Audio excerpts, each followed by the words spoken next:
Hundreds of Hamas supporters took to the streets of Gaza on Saturday, protesting against Palestinian Authority President Mahmoud Abbas and accusing him of giving up a key demand from Israel, the so-called right of return.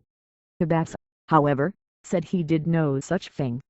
Abbas leads the Palestinian Fatah movement based in the West Bank, which has battled Hamas for power. Over the weekend, in an interview with Israel's Channel 2, Abbas spoke about being originally from the town of Safed in northern Israel. He said he would want to go back to visit, but not to live.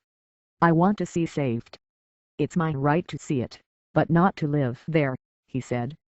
Palestine now for me is 67 borders with East Jerusalem as its capital, he added, referring to the borders that existed before the 1967 war.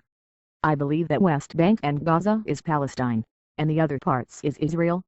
Many Palestinian officials have generally argued that Palestinians should have a right to return to their ancestral homes in what is now Israel. Hamas leader Salah al-Bardil, speaking at one of two Hamas rallies Saturday in Gaza, said Abbas must apologize to the Palestinian people for his remarks.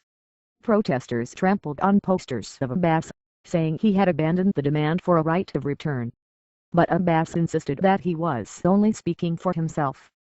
Palestinian state-run news agency WAFA carried a quote from an Abbas spokesman saying that whoever accepts the temporary state is the one who gives up the right to return. That idea has long been suggested, that Palestinians who would choose to live in an independent Palestinian state would give up demanding the right of return. Israeli Prime Minister Benjamin Netanyahu on Sunday said he had seen the interview, and heard that Abbas has already gone back on what he said.